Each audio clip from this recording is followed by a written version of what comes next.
अस्सलामुअलैकुम नाज़रीन, प्रोग्राम रोज़ा और सेहत में खुशामदीद और मैं हूँ आपकी मेज़बान महरीन फ़ातिमा। उम्मीद करती हूँ आप खैर आफियत से होंगे, आपका रमज़ान अच्छा जा रहा होगा और अपनी सेहत का भी ख़ास ख्याल रख रहे होंगे। लाहौर न्यूज़ की खुसूसी रमज़ान ट्रांसमिशन में हमारे एक्सपर्ट्स हमारे साथ मौजूद होते हैं और जो आपके साथ मुख्तलिफ रेमेडीज़ और मुफीद मशवरे आपके साथ शेयर करते हैं, उनसे भरपूर आप फ़ायदा भी उठा रहे होंगे।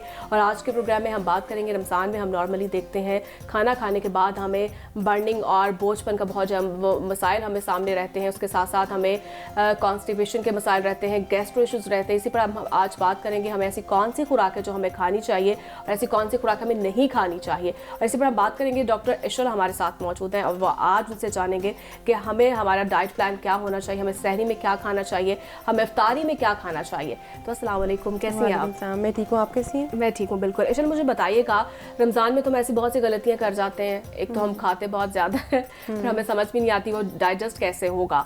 और रमज़ान में नॉर्मली हमें गैस्ट्रो इश्यूज़ बहुत रहते हैं, फिर उसके बाद हमें बर्निंग के बहुत इश्यूज़ होते हैं। खासतौर पर अगर हम सहरी से आगाज़ करें तो सहरी में हमें क्या डाइट लेनी चाहिए, क्या खाना चाहिए हमें? अच्छा, बेसिकली सबसे ज़्यादा मेजर जो इशू रमज़ान में होता है ना कि हम फ्राइड फूड बहुत ज़्यादा ले रहे होते हैं और हाई शुगर ड्रिंक्स ले रहे होते हैं। तो फ्राइड फूड की वजह से क्या होता है कि हमारी जो है हमें बहुत सारी कॉम्प्लिकेशंस आती हैं, जिसमें एसिडिटी है, जिसमें गैस के इश्यूज़ हैं, हम ब्लोटेड फील करते हैं। और इवन दो हम लोग बहुत मतलब हमारा मील जो है वो टाइम बहुत कम हो जाता है, हम एक फास्टिंग फेज़ में चले जाते हैं, लेकिन हमारा वेट स्टिल गेन हो रहा होता है, हम ब्लोटेड फील कर रहे होते हैं, एसिडिटी होता है, गर्ड होता है कि हमें रिफ्लक्स आ रहा होता है। तो अगर हम लेटते हैं तो फ़ौरन हमें फील होता है कि जिस तरह एसिडिक सा कुछ हमारे थ्रोट तक पहुँच गया। तो उसके लिए हमें बहुत सारे प्रिवेंटिव मेजर्स लेने होते हैं। बेसिकली पहले तो बात है, रमज़ान और नॉर्मल जो आपका डाइट है, नॉर्मल जो आपकी नॉर्मल रूटीन की डाइट है, उसमें इतना फ़र्क नहीं होना चाहिए। अब हम रमज़ान में क्या करते हैं कि रोज़े के साथ, जिस तरह रोज़े मैंडेटरी हैं, हम इस तरह कंसिडर कर लेते हैं कि हमारे लिए हाई जो शुगरी फूड्स हैं या जो हमारे लिए फ्राइड फूड्स हैं वो भी मैंडेटरी हैं। वेराइज़ हमें इस तरह नहीं करना चाहिए, अपनी डाइट को बिल्कुल सिंपल रखना चाहिए। और जिन लोगों को एसिडिटी का इशू होता है उनके लिए स्पेसिफिकली ये है कि वो ज़्यादा स्पाइसी फूड अवॉइड करें, बहुत ज़्यादा हाई सॉल्ट जिस फूड में वो अवॉइड करें। उसके अलावा वो स्मॉल फ्रीक्वेंट मील्स लें। तो हम लोग क्या करते हैं कि बहुत बड़ा पोर्शन ले लेते हैं सहरी का, सहरी में जो फूड हम खा रहे होते हैं उसका, तो हमें उसको बहुत स्मॉल फ्रीक्वेंट मील्स में लेना चाहिए ताकि हमें एसिडिटी नहीं फील हो। और कुछ इस तरह के फूड्स हैं जो एल्कलाइन हैं, तो हमारा बेसिकली ये होता है कि फास्ट कर कर के भी और बिल्कुल स्टमक एम्प्टी रह के भी कुछ एसिडिटी हो जाती है। कुछ फूड्स हम इस तरह के ले लेते हैं जिसकी वजह से एसिडिटी हो जाती है। तो जब हम क्या करते हैं कि हम अपनी एल्कलाइन फूड्स को इंट्रोड्यूस करवाएंगे अपनी डाइट में, तो हम ऑटोमेटिकली फील करेंगे कि हमारे सिम्टम्स को रिलीफ मिल रहा है और हम बेटर फील कर रहे हैं। और जब एसिडिटी नहीं होगी तो ऑब्वियसली हमें रमज़ान का पूरा रोज़ा हम इजीली गुजार देंगे। अच्छा, उन फूड्स में है बनाना टॉप ऑफ द लिस्ट, बहुत अच्छा है, एल्कलाइन है, आपके स्टमक के पीएच को नॉर्मल करेगा और जो बहुत आपको गर्ड हो रहा होता है वो नहीं होगा। इसके अलावा और बहुत सारे फ्रूट्स हैं, कुछ अफराद हैं उनके लिए जो है ये प्रॉब्लमेटिक होता है। हाँ, तो क्या बिल्कुल खाना चाहिए उन्हें? अच्छा, क्योंकि बहुत सारे फूड ऑप्शंस हैं, तो आप you can choose the food of your choice. बहुत सारे फ्रूट्स एंड वेजिटेबल्स हैं। एक तो बनाना है, सेकेंडली मेलन है, वाटरमेलन, स्पिनच, बेरीज, फिर उसके अलावा ब्रोकली तो सुपर फूड है, वो तो वैसे ही लैब ग्रोन है, दैट इज़ वेरी गुड। उसके अलावा जो है हम कैबेज ले सकते हैं, गोभी जो होती है, दोनों तरह की गोभी ले सकते हैं, कैबेज एंड कॉलीफ्लावर दोनों, फूल गोभी भी और बंद गोभी भी। उसके अलावा हम बेरीज ले सकते हैं। फिर हम लोग जो है जिंजर एल जो होता है, बेसिकली जिंजर जो है ना वो हमारी डाइजेशन को एड करता है और हमारी जो स्टमक का हमारी बेसिकली जब ऑब्वियसली डाइजेशन अच्छी होगी तो उसी तरह ही हम लोगों की जो है ना वो एसिड रिफ्लक्स भी कम हो जाएगा। तो उसमें ये होता है कि आप जिंजर को ग्रेट करके उसका जूस निकाल लें, या फिर आप जिंजर को एज इट इज़ पानी में डाल के उसको आप एल बना लें, यानी कहवा जिसको कहते हैं, तो वो बहुत ज़्यादा रिलीफ मिलता है उससे। सहरी में पी सकते हैं, सहरी में भी ले सकते हैं। अच्छा, प्री सहरी मील आप इसको करें कि 30 minutes before consuming your meal आप ले सकते हैं, तो ये होगा, फिर आपको गर्ड नहीं होगा। जो आपको फील हो रहा होता है कि आप खाते साथ ही आपको बिल्कुल एसिडिक सा फील होने लग जाता है, वो नहीं होता। सेकेंडली लेमन, ऑल्दो होते सिट्रिक एसिड है लेकिन ये आपके पीएच को नॉर्मल करता है, तो आप लेमन लें अपनी डाइट में, कहवे में लेमन ऐड कर सकते हैं, इवन जिंजर टी में भी आप लेमन ऐड कर सकते हैं। उसके अलावा 3 इंग्रेडिएंट्स हैं जो कि ड्राइड फॉर्म में भी आप ले सकते हैं, कहवे की फॉर्म में भी ले सकते हैं। उसमें एक अजवाइन आपने लेनी है, सौंफ लेनी है और मिंट लीव्स। अच्छा, मिंट ड्राइड भी हो सकता है, और ये मतलब नॉर्मल जो लीव्स होते हैं फ्रेश, वो भी आप डाल के कहवा बना सकते हैं। अगर ड्राइड हो तो आपने 1 teaspoon half an hour before meal आपने वो खा लेना है। और अगर वो ऑब्वियसली लीव्स ड्राइड नहीं है मिंट के, तो आप उसको कहवे में डाल के इनकॉर्पोरेट करें अपनी डाइट में, उससे आपको बहुत ज़्यादा रिलीफ मिलेगा सिम्टम्स को। और फिर सेकंड बात ये कि हमें एक तो मैंने बताया था कि स्मॉल फ्रीक्वेंट मील्स हों, सेकेंडली हमारा वाटर इनटेक बहुत अच्छा होना चाहिए। बिल्कुल, डिहाइड्रेशन के बहुत से मसाइल रहते हैं। बिल्कुल, रमज़ान में हम सबसे ज़्यादा डिहाइड्रेटेड फील करते हैं क्योंकि हमारा वाटर इनटेक बहुत कम हुआ होता है और हम लोगों को मैनेज नहीं करना आ रहा होता। तो हमें ये, हम फास्टिंग फेज़ में तो ऑब्वियसली ना हम कोई फ्लूइड ले सकते हैं ना हम कुछ खा सकते हैं, लेकिन जब आप फास्ट नहीं कर रहे और आपकी ईटिंग विंडो है तो उसमें आप वाटर का ज़्यादा से ज़्यादा इंटेक करें। अब वाटर भी एट वंस नहीं पी लेना, नहीं तो वो फ्लश आउट हो जाएगा और वो हाइपोनेट्रीमिया कर देगा बॉडी में, जो कि सोडियम की कमी होती है।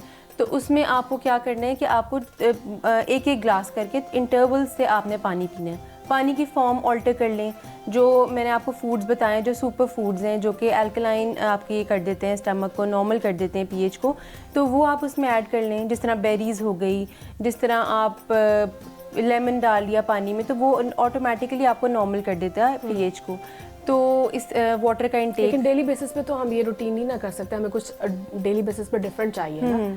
तो उसके लिए फिर वेजिटेबल्स का मुझे बताएं, कौन सी वेजिटेबल्स हमें खानी चाहिए? वेजिटेबल्स ब्रोकली, कॉलीफ्लावर, कैबेज, इसी तरह ही आप और स्पिनच ले सकते हैं। ग्रीन लीफ की जितनी भी वेजिटेबल्स है वो, मिंट आप अपनी डाइट में इंट्रोड्यूस करवाएं, मिंट बहुत अच्छा है। इसी तरह ही, और अगर फ्रूट्स में आप बेरीज ले लें, बनाना ले लें, मेलन, वाटरमेलन और स्ट्रॉबेरीज, इस तरह के फ्रूट्स आप ले सकते हैं। ये बहुत बेनिफिशियल है। जिस तरह के भी मेलन्स हैं, वाटर बेस्ड, कितने सारे मेलन की टाइप्स हैं, हर तरह का मेलन ले सकते हैं। बहुत अच्छा है ये एसिडिटी के लिए और सिम्टम्स को काफ़ी ज़्यादा रिलीफ। तो सहरी में हमें लस्सी पीनी चाहिए? बिल्कुल, मैं इसी पे आ रही थी कि आपको अच्छा लस्सी भी, योगर्ट एंड जितने भी डेयरी प्रोडक्ट्स हैं वो आपके स्टमक को काफ़ी ज़्यादा बेटर फील करवाएंगे। तो अगर आपको लग रहा है एसिडिटी हो रही है तो आप ठंडा दूध पी सकते हैं, इसी तरह आप लस्सी पी सकते हैं। तो ये बेसिकली आपके सिम्टम्स को रिलीफ देगा। और फिर सेकेंडली एलोवेरा। टाइम ये होता है कुछ लोग को दूध सूट नहीं करता, उससे भी एसिडिटी होती है, उससे गले में रेशा आता है, तो फिर उसके लिए फिर क्या करें? उसके लिए काफ़ी सारा ऑल्टरनेटिव्स हैं। जिस तरह मैंने अभी आपको बताया कि जिंजर टी, वो जिंजर टी ले सकते हैं। अगर उन्हें नहीं सूट करा तो वो एलोवेरा का जूस ले सकते हैं। अच्छा, अब एलोवेरा जूस का लाजमी नहीं कि आपने पल्प निकाल के उसको सारा पी जाना है। आप एलोवेरा का थोड़ा सा, बहुत मुश्किल होता है पीना मुश्किल होता है, लेकिन जो लैक्टोज इंटॉलरेंट हैं और जिनको बहुत ज़्यादा एसिडिटी का इशूज़ है, ऑब्वियसली फिर वो instead of taking medications every single day वो नेचुरल सोर्सेज की तरफ आ सकते हैं।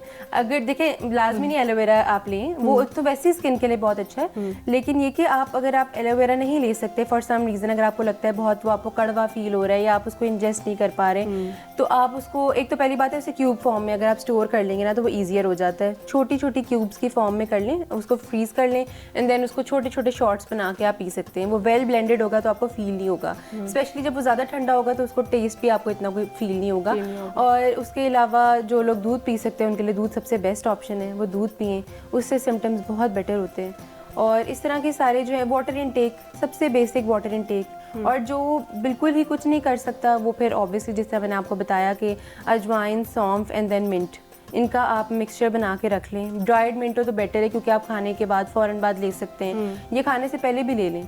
और अच्छा, एक और बहुत इंपॉर्टेंट चीज़ है, हम लोगों को लगता है कि शायद हमारी बॉडी का एसिडिक हुई हुई है तो हम विनेगर नहीं ले सकते, ये एसिडिक है, वेराज ऐसा नहीं है। हम लोग विनेगर लें, आप एप्पल साइडर विनेगर लें, वो बहुत बेनिफिशियल है।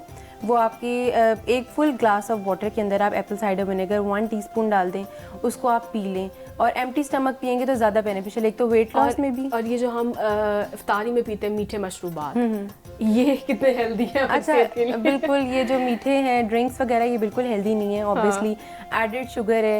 इवन कुछ हेल्थ कंडीशंस तो इस तरह की भी होती है जिनमें फ्रूट जूसेस भी रिकमेंड नहीं करते आप। एक तो जब आप ओबीज होते हैं, ओबेसिटी में आप नहीं करते रिकमेंड। सेकेंडली, जब आपको कोई भी हेल्थ कॉम्प्लिकेशंस हैं तब नहीं आप ले सकते, जिस तरह के डायबिटीज़ है तो आपको शुगरी ड्रिंक्स मना करते हैं, फ्रूट्स मना करते हैं। सेकेंडली, जो मीठी ड्रिंक्स हैं वो वैसे ही आपको, देखिए 2 तरह के फ्रूट शुगर्स है ना बेसिकली। सुक्रोज आपको मिल रही है आपकी नॉर्मल शुगर से, ग्लूकोज बेसिकली जो है आपको नॉर्मल शुगर से मिल रही है, और जो फ्रुक्टोज है वो फ्रूट शुगर से मिल रही है, लेकिन है दोनों ही शुगर्स। तो instead of making juice out of fruits, आप उसको होल फ्रूट अगर आप लेते हैं ना तो वो आपको शुगर कॉन्टेंट के साथ फाइबर भी ऐड हो जाएगा। तो फाइबर बहुत अच्छा होता है कॉन्स्टिपेशन के लिए लिए भी, और वैसे ही आपको काफ़ी फुल रखेगा। तो होल फ्रूट लेना रिकमेंडेड है और जूसेस नहीं लें। इसी तरह ही शुगरी ड्रिंक्स नहीं लें, उसके बहुत ऑल्टरनेटिव्स हैं जिसमें स्मूदीज़ आ जाती हैं, आप स्मूदीज़ लें और उसमें बेरीज़ डालें, बहुत अच्छे ऑप्शंस हैं। इसी तरह ही आप और पानी के अंदर आप वो डाल लें, आप उसको कर सकते हैं डिटॉक्स वाटर बना के ले सकते हैं, that is also very healthy. और इसी तरह ही बहुत सारे लोगों को कॉम्प्लिकेशंस ये भी आती हैं कि जब वो एसिडिटी हो जाती है तो साथ में उनको गैस्ट्रिक रिफ्लक्स के साथ उनको गैस यानी ब्लोटिंग का इशू हो रहा होता है बहुत ज़्यादा।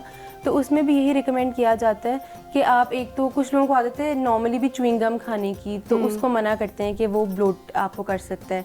सेकेंडली जो बेवरेजेस होती हैं जिसमें आपको कह लें फिज़ी ड्रिंक्स होते हैं, वो आपको नहीं रिकमेंडेड होता लेना। वैसे ही रिकमेंडेड नहीं है, लेकिन इस कंडीशन में स्पेसिफिकली जब आप ब्लोटेड फील करते हैं स्पेशली रमज़ान में, तो it's recommended not to consume any fizzy drink. तो वो आप एरेडिकेट कर दें अपनी डाइट से। आप नॉर्मल पानी लें या जिस तरह मैंने आपको बताया डिटॉक्स वाटर लें। इसी तरह लेकिन जो हम वो हमारे जो टेबल पे पड़े होते हैं समोसे पकौड़े, तो वो भी तो खाने ज़रूरी है ना। उसके बगैर लगता नहीं है कि रोज़ा हमने खोला है, तो फिर उसका क्या किया जाए? अच्छा, उसके ऑल्टरनेटिव्स हैं। तो लाजमी नहीं कि आपको गिव अप ही करना है, आप उसकी कॉम्पोजिशन चेंज कर लें। तो हम लोगों को क्या ज़्यादा फील हो रहा होता है, पकौड़े में क्या है, पकौड़े में वेजिटेबल्स हैं विच इज़ हेल्दी ऑब्वियसली, तो उसके अंदर बेसन है वो भी हेल्दी है, लेकिन उसके अंदर ऑयल है जो कि अनहेल्दी है। तो उसमें आपने क्या करना है कि उसमें वेजिटेबल का कंटेंट ज़्यादा कर लें, मतलब 3 प्रोपोर्शंस में है ना। सबसे ज़्यादा उसके अंदर फैट है, उससे कम उसमें बेसन है, उससे कम उसमें वेजिटेबल्स हैं। आप इसको बिल्कुल ऑपोजिट कर लें, आप सबसे ज़्यादा उसमें प्रोपोर्शन वेजिटेबल्स का डालें क्योंकि वो हेल्दी हैं, वो वेट लॉस में भी हेल्प करती हैं और स्पेशली आपके न्यूट्रिएंट और वाइटामिन की डेफिशिएंसीज को कम कर देंगी। फिर उसके बाद जो आप बेसन डालते हैं वो कम कर दें। आप जिस तरह अगर आप 3 टेबल स्पून फॉर एग्जांपल बेसन डाल रहे हैं 4-5 पकौड़ों में, तो आप 1 टेबल स्पून पे ले आएँ, आप उसमें डाल दें। और थर्डली आप डीप फ्राइंग के बजाय आप उसे एयर फ्राई कर लें या बेक कर लें, तो वो क्रिस्पी वैसे ही होगा। आप ऑयल हल्का सा ब्रश कर लें या स्प्रे कर लें, तो पकौड़े तो आप लेंगे लेकिन ऑब्वियसली सोर्स चेंज हो जाएगा, उसकी कॉम्पोजिशन चेंज हो जाएगी। तो डीप फ्राइड के बजाय वो एयर फ्राइड या आप बेक्ड है तो दैट इज़ हेल्दी है। तो इसी तरह क्रेविंग्स को बिल्कुल ख़त्म तो ऑब्वियसली हम नहीं कर सकते। अगर हम कह भी दूँ, मैं यहाँ पे बैठ के कह भी दूँ कि आपने नहीं लेना, तो you still and up having pakoras and samosas. तो बेटर यही है कि आप उसको ऑल्टरनेटिव्स ले लें। इसी तरह ही कुछ लोगों को रोल्स, स्प्रिंग रोल्स की क्रेविंग्स होती हैं, तो उन क्रेविंग्स को सेटिस्फाई करने के लिए आप रोल पट्टी जो है उसकी बजाय, जिन लोगों को कुक करना आता है उनके लिए सबसे बेटर है वो ऑल्टर कर सकते हैं अपने मील्स को। तो उसमें आप रोल पट्टी की बजाय आप कैबेज रोल अपस बना लें। तो बेसिकली वैसी फिलिंग जो कीमा होता है या लीन चिकन होता है, exactly. उसकी आप फिलिंग लें, उसमें वेजिटेबल्स डालें, बहुत कम ऑयल में उसको प्रिपेयर कर लें एंड देन उसके ऊपर लेटस, आइसबर्ग या फिर कैबेज को बॉईल करके उसको आप रैप कर लें। जब आप उसको रैप करते हैं, आप उसको हल्का सा पैन में ब्रश करें ऑयल को एंड देन आप उसको स्टर फ्राई करेंगे या सौते करेंगे, तो वो बहुत अच्छा जो है ना वो फ्लेवर भी देगा और आपको बिल्कुल इस तरह आप स्प्रिंग रोल्स ले रहे हैं। तो इसी तरह बर्गर्स भी हैं। अगर आप बहुत ज़्यादा नहीं लेना चाह रहे, कोई हाई मतलब बहुत, एक तो पहली बात है बंस आप ले सकते हैं एज लॉन्ग एज आप कार्बोहाइड्रेट का अपना पोर्शन जो है एक्स्ट्रा नहीं ले रहे, तो आप बंस कंज्यूम कर सकते हैं। लेकिन अगर आप नहीं लेना चाह रहे या फॉर सम रीज़न आपको लग रहा है आपका वेट बहुत ज़्यादा हो गया और आप वेट लॉस करना चाह रहे हैं, तो आप उसकी जगह भी कैबेज रोल अप्स बना सकते हैं, कैबेज बर्गर्स बना सकते हैं। उसमें सिर्फ आपने बंस को रिप्लेस करके कैबेज उसके टॉप पे और उसके बॉटम पे ऐड कर देने, तो वो आपका एक कैबेज बर्गर हो जाएगा। तो दैट इज़ ऑल्सो हेल्दी। और इफ्तारी के बाद हमें क्या करना चाहिए? डिहाइड्रेशन जिस तरह से हो रही है, तो किस तरह से पानी का इस्तेमाल हमें करना चाहिए और कितने ग्लास पानी पीना चाहिए? अच्छा, पानी का भी अगेन हर किसी बॉडी की डिफरेंट रिक्वायरमेंट होती है और ये वेट से हम कैलकुलेट करते हैं। So there is a formula जिससे आप कैलकुलेट करके बताते हैं कि एक स्पेसिफिक इंसान को कितना पानी रिक्वायर्ड है। लेकिन ऑब्वियसली रमज़ान में क्योंकि हमारे पास विंडो बहुत कम होती है पानी की इनटेक की, उसमें हमने सोना भी होता है, उसमें हमें नॉर्मल एक्टिविटीज़ भी करनी होती हैं, प्रे भी करना होता है, तो इसीलिए उसमें यह कि बेसिक एक 8 ग्लास अ डे का रूल रख लें कि आपने 8 ग्लास तो कंज्यूम करने ही करने, बिल्कुल इफ्तार एंड सहरी एंड उसके दरमियान में भी। तो जो लोग इफ्तारी में, जैसा इफ्तार में आपने फॉर एग्जांपल आपने रोज़ा इफ्तार किया, तो आपने 2 ग्लास स्मूदी या पानी या कोई भी जो फ्लूइड आपने लेना है आपने वो कंज्यूम कर लिया है, लेकिन उसके थोड़ी देर बाद आप फिर 1 ग्लास ले लें इंटरवल्स में थोड़े 15 मिनट्स के इंटरवल से फॉर एग्जांपल या हाफ एन आवर के इंटरवल से आप बार बार पानी कंज्यूम करते रहें। और नॉर्मल वाटर एट टाइम्स होते हैं कि आपका नहीं दिल कर रहा होता लेने को, तो पानी का फ्लेवर चेंज कर लें, उसमें कोई फ्रूट या वेजिटेबल कोई ऐड कर लें, सो दैट आपको ज़रा पानी का टेस्ट भी ईजी लगे, अच्छा लगे, और आप वो कंज्यूम करें, न्यूट्रिएंट्स भी मिलते रहेंगे, और सेकेंडली डिहाइड्रेट भी नहीं होंगे। अच्छा, और एक और है कि रमज़ान में या वैसे भी नॉर्मल रूटीन में बहुत सारे लोगों को इश्यूज़ होते हैं कि वो कॉन्स्टिपेटेड होते हैं, उन्हें कॉन्स्टिपेशन के सिम्टम्स आ रहे होते हैं। तो उसमें ये होता है कि एक तो फाइबर अपनी डाइट में ऐड करें। फाइबर में आप डिफरेंट फूड सोर्सेज है जिससे आप ऐड कर सकते हैं। एक तो हम लोग नॉर्मली घर में रोटी या चावल खा रहे होते हैं कार्बोहाइड्रेट में, तो कॉन्स्टिपेशन के केस में आप क्या करें कि आप रोटी जो वीट है नॉर्मल होल व्हीट फ्लावर तो आप ले ही रहे हैं, उसके साथ आप फ्लैक्स सीड्स ऐड कर लें, आप उसके साथ बार्ले फ्लावर ऐड कर लें, तो वो फाइबर का कंटेंट काफ़ी अच्छा ऐड कर देगा। इसे मल्टीग्रेन आटा भी कहते हैं, ये मार्केट में अवेलेबल है, लेकिन आप खुद बनाएं तो ज़्यादा बेटर है, बिकॉज ऑब्वियसली आपको पता होगा आपने कितने कितने उसमें प्रोपोर्शंस में चीज़ें ऐड की, क्वांटिटी ऐड है जी। हाँ जी बिल्कुल। और फाइबर जब ज़्यादा ऐड होगा तो ऑटोमेटिकली जब आप वो लेंगे तो आपको सिम्टम्स आपके ईज आउट होने लग जाएंगे। सेकेंडली कॉन्स्टिपेशन में भी ये कि हमें पानी का इंटेक ज़्यादा करना है। वाटर इंटेक जब ज़्यादा होगा डाइजेशन भी इम्प्रूव होगी, हमें कॉन्स्टिपेशन भी नहीं होगी। एट टाइम्स पानी हम इतना कम ले रहे होते हैं, फ्लूइड्स नहीं ले रहे होते, इसी वजह से हम ज़्यादा कॉन्स्टिपेटेड फील करते हैं। थर्डली फ्रूट्स एंड वेजिटेबल्स, हर तरह के फ्रूट्स एंड वेजिटेबल्स आप लें, और ये आपका क्योंकि फ्रूट्स में होता है फाइबर, तो फाइबर हमें कॉन्स्टिपेशन में ज़रूरत होती है। तो और थर्डली जो है बहुत इंपॉर्टेंट जो है ना वो प्रून्स होते हैं। प्रून्स बेसिकली होता है आलू बुखारा ड्राई किया हुआ, तो वो बहुत बेनिफिशियल होता है कॉन्स्टिपेशन के सिम्टम्स को ईज आउट करने के लिए। ये एक नेचुरल लैक्सेटिव भी है, बड़ा माइल्ड लैक्सेटिव है लेकिन नेचुरल सोर्स है, बिकॉज लैक्सेटिव्स हमें रिकमेंडेड नहीं होते कि हम लैक्सेटिव्स कंज्यूम करें रेगुलर बेसिस पे, क्योंकि क्या होता है कि आपकी बॉडी जो है फिर उसके अलावा आप स्टूल पास नहीं कर सकते अगर आप लैक्सेटिव डिपेंडेंसी हो जाए। तो उसमें बेटर ये कि आप नेचुरल सोर्सेज से लें। प्रून जूस है, या फिर जो लोग डायबिटिक हैं नहीं ले सकते, या कोई ओवरवेट है, इस्तेमाल करना चाहिए पानी में, उसे बिल्कुल डिप करने के बाद उसका जूस बना के उसका वैसे पिए जैसे। अच्छा नहीं, पानी में डिप कर दें उसको, और उसको थोड़ी देर वहाँ पानी में जैसे ओवरनाइट आपने डिप कर दिया, और उसके बाद आप सुबह उठ के वो पानी पी लें, और साथ में वो प्रून जो है वो एक पीस ले लें आप वो खा भी लें। तो उससे क्या होगा कि वाटर कंटेंट भी अंदर चला जाएगा, और वो बहुत हाई इन फाइबर है। एंड सेकेंडली वो ब्लड के लिए बहुत अच्छा है। एंड थर्डली वो लैक्सेटिव भी है, तो वो बहुत अच्छा है। सेकेंड चीज़ है सिलियम हस्क, जिसे हम इसबगोल भी कहते हैं। अगेन उसको आप पानी में डालें, उसको थोड़ा सा मतलब पानी में डाल के आप पी लें। और अगर दूध में, कुछ लोग दूध में भी तो डाल के उसको पीते हैं। जब भी जिस तरह ये चिया सीड्स, बेसल सीड्स या सिलियम हस्क जो अपने वॉल्यूम को बढ़ाते हैं, तो उनको आई ऑलवेज रिकमेंड कि आप पानी में डाल के लें, क्योंकि दूध में डालने से क्या होता है कि वो जब वो बल्क कर रहा होता है बेसिकली वो पानी या दूध को अपने अंदर सोक कर रहे हैं, और जो वो चीज़ जैसा चिया सीड्स हैं वो अंदर सोक कर लेते हैं, आपकी बॉडी से वैसे ही फ्लश आउट हो जाने।